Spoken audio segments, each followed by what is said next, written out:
ذرا تصور کیجئے، ایک ایسی قوم جو پہاڑوں کو تراش کر اپنے لیے مضبوط گھر بناتی تھی، جو اپنی قوت، اپنی تعمیلات، اپنے غرور اور اپنی ترقی پر نازاں تھی۔ انہیں لگتا تھا کہ شاید اب کوئی طاقت انہیں جھکا نہیں سکتی، کوئی خطرہ انہیں مٹا نہیں سکتا اور کوئی صدا ان کے بنائے ہوئے پتھروں سے زیادہ مضبوط نہیں ہو سکتی۔ پھر ایک دن اسی قوم کے درمیان اللہ کے ایک نبی کھڑے ہوئے اور انہوں نے ایک ایسی بات کہی جس نے تاریخ کا رخ بدل دیا۔ صرف ایک اللہ کی عبادت کرو، اسی کے سامنے جھکو اور اس کی نشانی کو ہاتھ مت لگانا۔ قرآن مجید میں سمود اور حضرت صالح علیہ السلام کا واقعہ متعدد مقامات پر آیا ہے، خاص طور پر الاعراف، ہود، الشعراء، النمل، القمر اور الشمس میں، جبکہ صحیح احادیث میں ہجر، ثمود کی بستیوں اور نبی کریم صلی اللہ علیہ وسلم کی تنبیہ بھی محفوظ ہے۔ یہ صرف ایک قوم کی تباہی کی کہانی نہیں، یہ اس غرور کی کہانی ہے جو انسان کو اندھا کر دیتا ہے۔ یہ اس انکار کی کہانی ہے جو معجزہ دیکھنے کے بعد بھی دل کو ایمان تک نہیں پہنچنے دیتا، اور یہ اس انجام کی کہانی ہے جو اس وقت آتا ہے جب انسان اللہ کی واضح نشانیوں کے بعد بھی سرکشی پر قائم رہے۔ قرآن بتاتا ہے کہ اللہ نے ثمود کی طرف انہی کے بھائی صالح علیہ السلام کو بھیجا اور انہوں نے اپنی قوم کو سب سے پہلے اسی حقیقت کی طرف بلایا کہ اللہ کی عبادت کرو، اس کے سوا تمہارا کوئی معبود نہیں۔ ثمود کون تھے؟ وہ کوئی کمزور، بکھری ہوئی، بے بس قوم نہ تھی۔ وہ ایسی قوم تھی جسے زمین میں قدرت دی گئی تھی۔ وہ وادیوں اور پتھریلے علاقوں میں رہتی تھی، وہ میدانوں میں آباد تھی، کھیتی باڑی بھی کرتی تھی اور پہاڑوں کو کاٹ کر اپنے لیے گھر بھی بناتی تھی۔ یہ صرف رہائش نہ تھی، یہ ان کے شعور کی علامت تھی۔ وہ اپنے ہنر پر فخر کرتے تھی، ان کے دلوں میں یہ احساس بڑھ چکا تھا کہ ہم محفوظ ہیں، ہم مضبوط ہیں، ہم قائم رہنے والی قوم ہیں۔ جب انسان اپنی طاقت کو اللہ کی نعمت سمجھنے کے بجائے اپنی ذات کی بڑائی سمجھنے لگے، تب تباہی کے بیج اسی کے اندر اگنا شروع ہو جاتے ہیں۔ قرآن سمود کے بارے میں ان کی قدرت، ان کے تراشے ہوئے گھروں اور ان کے تکبر آمیز رویے کا نقشہ کھینچتا ہے۔ پھر حضرت صالح علیہ السلام اپنی قوم کے سامنے آئے۔ وہ ان کے لیے اجنبی نہ تھے، وہ انہی میں سے تھے، انہی کی زبان بولتے تھے، انہی کے حالات جانتے تھے۔ ان کی دعوت کوئی دنیاوی انقلاب نہ تھی، نہ اقتدار کی طلب، نہ کسی خاندان کی بڑائی، نہ کوئی معاشی منصوبہ۔ ان کی دعوت وہی تھی جو تمام انبیاء علیہم السلام کی دعوت تھی، اللہ کی بندگی، شرک سے اجتناب اور فساد سے باز رہنا۔ انہوں نے اپنی قوم کو یاد دلایا کہ تمہیں زمین سے پیدا کرنے والا اور اسی میں آباد کرنے والا اللہ ہے، اسی سے معافی مانگو، اسی کی طرف رجوع کرو۔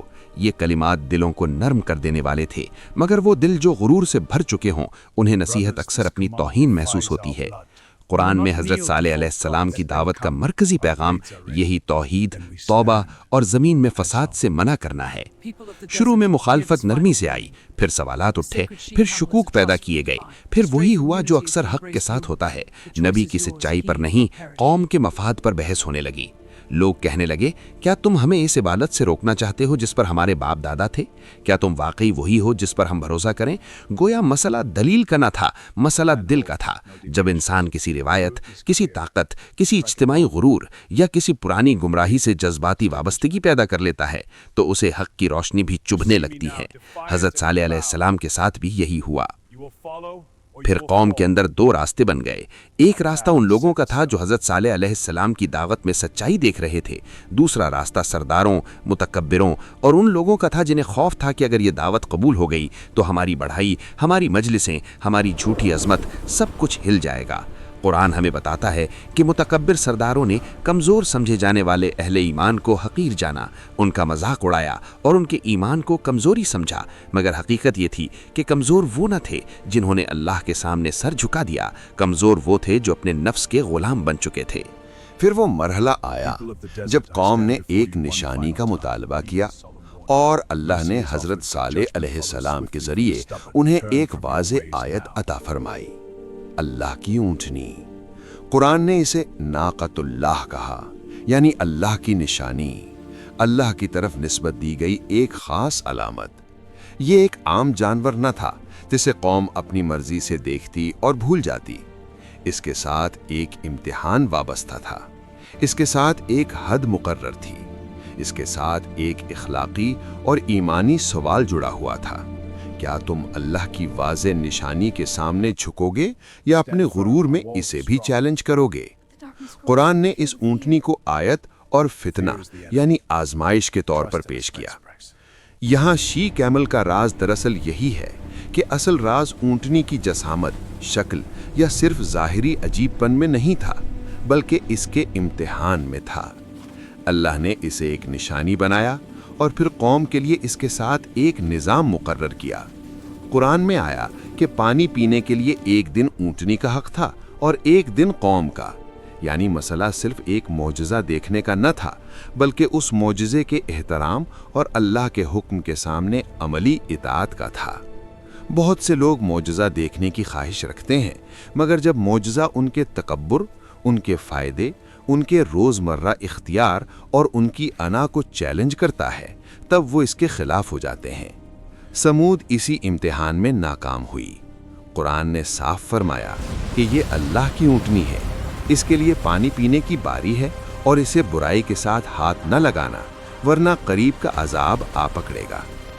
حضرت صالح علیہ السلام نے قوم کو تنبیہ کی۔ یہ کوئی مبہم دھمکی نہ تھی، یہ صاف اعلان تھا کہ اس اونٹنی کو چھوڑ دو، اسے اللہ کی زمین میں چرنے دو، اسے ایذا نہ دو، ورنہ عذاب آئے گا۔ یہ تنبیہ دراصل قوم کے لیے آخری مہلت تھی۔ کبھی کبھی اللہ انسان کو فوراً نہیں پکڑتا، بلکہ اسے سوچنے، پلٹنے اور اپنے جرم کو پہچاننے کا وقت دیتا ہے۔ مگر جب مہلت کو کمزوری سمجھ لیا جائے، جب نرمی کو خاموشی سمجھ لیا جائے، جب تنبیہ کو نظر انداز کر دیا جائے، تو پھر انسان اپنے انجام کی طرف خود قدم بڑھا رہا ہوتا ہے۔ حضرت صالح علیہ السلام کی دعوت میں شفقت بھی تھی، خیر خواہی بھی تھی اور آخری لمحے تک بچانے کی کوشش بھی تھی، لیکن پھر وہی ہوا جو سرکش قوموں کے ساتھ ہوتا آیا ہے۔ ان کے متکبر سردار جمع ہوئے، وہ سوچنے لگے کہ اس نشانی کو ختم کر دیا جائے تاکہ حق کی یہ دلیل بھی ختم ہو جائے، ایمان والوں کے دل بھی ٹوٹ جائیں اور حضرت صالح علیہ السلام کی بات بھی کمزور پڑ جائے۔ مگر وہ یہ نہ سمجھ سکے کہ اللہ کی نشانی کو مٹانے والا دراصل اپنے ہی انجام پر مہر لگا رہا ہے۔ صحیح بخاری میں آیا ہے کہ نبی کریم صلی اللہ علیہ وسلم نے اس شخص کا ذکر کیا جو اونٹنی کو نقصان پہنچانے کے لیے مقرر کیا گیا تھا، اور فرمایا کہ وہ اپنی قوم میں عزت اور قوت والا آدمی تھا۔ یعنی جرم صرف کسی بے نام شخص نے نہیں کیا، یہ سرکشی طاقتور طبقے کی سرپرستی میں ہوئی۔ جب باطل کو معاشرتی اثر و رسوخ، قیادت اور طاقت میسر آ جائے تو وہ اپنے جرم کو فیصلہ سمجھنے لگتا ہے۔ پھر قوم نے اس اللہ کی اونٹنی کی کونچیں کاٹ دیں، اسے ہلاک کر دیا، اور یوں صرف ایک جانور کو قتل نہ کیا بلکہ اللہ کی کھلی نشانی کے خلاف بغاوت کی۔ قرآن اس فعل کو ان کی بدبختی، ان کی سرکشی اور ان کے جھٹلانے کا انجام قرار دیتا ہے۔ بعض لوگ سمجھتے ہیں کہ ان پر عذاب صرف ایک جانور کو نقصان پہنچانے کی وجہ سے آیا، مگر حقیقت یہ ہے کہ وہ عذاب ایک لمبے سلسلے کا انجام تھا۔ توحید کا انکار، نبی کی تکذیب، تکبر، فساد، حق کا مذاق، اللہ کی نشانی کے خلاف جرم، اور پھر توبہ سے انکار۔ اونٹنی کو قتل کرنا ان کے باطن کا آخری اظہار تھا۔ باطن پہلے ہی بگڑ چکا تھا۔ قرآن مجید اور سورہ شمس میں یہ بات واضح طور پر آتی ہے کہ انہوں نے اپنی سرکشی کی وجہ سے اس اونٹنی کو جھٹلایا اور پھر اس پر حملہ کیا۔ اب وہ لمحہ آ گیا جب مہلت ختم ہونے لگی۔ حضرت صالح علیہ السلام نے انہیں خبر دی کہ اپنے گھروں میں 3 دن فائدہ اٹھا لو، یہ وعدہ جھوٹا نہیں ہوگا۔ یہ 3 دن صرف وقت نہ تھے، یہ ایک آئینہ تھے۔ 3 دن جن میں ہر سانس انسان سے پوچھ رہی تھی، اب بھی پلٹو گے یا نہیں؟ اب بھی اپنے رب کے سامنے جھکو گے یا نہیں؟ اب بھی سمجھو گے کہ تمہاری قوت، تمہارے گھر، تمہارے پہاڑ، تمہارے خزانے اور تمہاری مجلسیں تمہیں نہیں بچا سکتی؟ مگر جب دل پتھر ہو جائے تو پہاڑوں کے بیچ رہنے والے لوگ بھی اپنی حقیقت نہیں پہچانتے۔ قرآن میں یہ 3 دن کی مہلت حضرت صالح علیہ السلام کی آخری تنبیہ کے طور پر مذکور ہے۔ یہ 3 دن خوف کے دن تھے، مگر ایمان والوں کے لیے اللہ کے وعدے پر یقین کے دن تھے۔ باطل کے لوگ بظاہر اب بھی اپنے گھروں میں تھے، لیکن ان کے اندر کا سکون ٹوٹ چکا تھا۔ وہ سوچ رہے ہوں گے کہ کیا واقعی کچھ ہونے والا ہے؟ کیا یہ صرف ایک وعید تھی؟ کیا ہم بچ جائیں گے؟ مگر اللہ کا فیصلہ جب آتا ہے تو وہ انسان کے گمانوں سے نہیں رکتا۔ قرآن بار بار بتاتا ہے کہ جب اللہ کا امر آ جائے تو نہ اسے روکا جا سکتا ہے اور نہ ٹالا جا سکتا ہے۔ صالح علیہ السلام کے ماننے والے محفوظ کیے گئے کیونکہ اللہ نے ہمیشہ اپنے رسولوں اور اہل ایمان کو نجات دی ہے اور ظالموں کو ان کے حال پر چھوڑ دیا ہے۔ پھر وہ عذاب آیا جس نے تاریخ میں سمود کے نام کو عبرت بنا دیا۔ قرآن کے مختلف مقامات پر اس عذاب کے لیے الصیحہ یعنی ہولناک چیخ یا دھماکے دار آواز، الرجفہ یعنی زلزلہ یا شدید لرزہ اور الطاغیہ جیسے الفاظ آئے ہیں۔ اہل تفسیر نے واضح کیا ہے کہ یہ مختلف تعبیرات ایک ہی ہولناک عذاب کے مختلف پہلو بیان کرتی ہیں، نہ کہ الگ الگ واقعات۔ یعنی ایک ایسی شدید آسمانی اور زمینی تباہی آئی جس نے انہیں ان کے گھروں میں بے جان کر دیا۔ وہ اپنی طاقت سمیت گر گئے، اپنی بستیوں سمیت ختم ہو گئے، اپنے تراشے ہوئے گھروں سمیت مٹ گئے۔ جو قوم پہاڑوں کو کاٹ کر اپنے لیے پناہ گاہیں بناتی تھی، وہ اللہ کے ایک حکم کے سامنے ایک لمحہ بھی نہ ٹھہر سکی۔ قرآن کہتا ہے کہ وہ اپنے گھروں میں اوندھے، بے حس، جان سے خالی پڑے رہ گئے۔ پھر یوں لگتا تھا جیسے وہ وہاں کبھی آباد نہیں تھے۔ یہ جملہ دل دہلا دیتا ہے۔ انسان پوری زندگی جمع کرتا ہے، تعمیر کرتا ہے، منصوبے بناتا ہے، نسلوں کے لیے محلات چھوڑنے کا ثواب دیکھتا ہے، مگر جب اللہ کا فیصلہ آ جائے تو سب کچھ ایسے مٹ جاتا ہے جیسے کبھی کچھ تھا ہی نہیں۔ یہی دنیا کی حقیقت ہے، یہی طاقت کا فریب ہے، یہی تکبر کا انجام ہے۔ قرآن نے سمود کے انجام کو اسی انداز سے بیان کیا کہ وہ اپنی بستیوں میں اس طرح پڑے رہے گویا کبھی وہاں بسے ہی نہیں تھے۔ یہاں ایک اور حقیقت بھی سامنے آتی ہے۔ اللہ کا عذاب اندھا نہیں ہوتا، وہ اہل ایمان اور اہل جرم کو ایک جیسا نہیں پکڑتا۔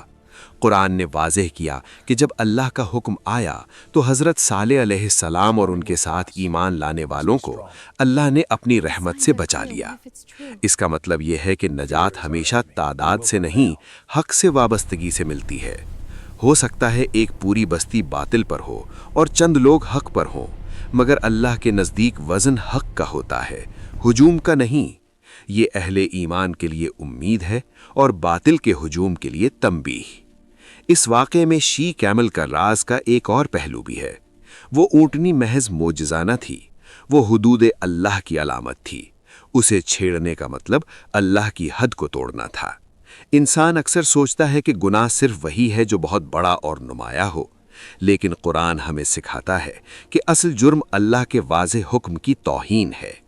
اگر اللہ نے کسی چیز کے بارے میں فرما دیا کہ اسے ہاتھ نہ لگاؤ، تو پھر اس کے بعد نافرمانی صرف ایک عمل نہیں رہ جاتی، وہ رب کی حاکمیت کو چیلنج بن جاتی ہے۔ سمود نے یہی کیا۔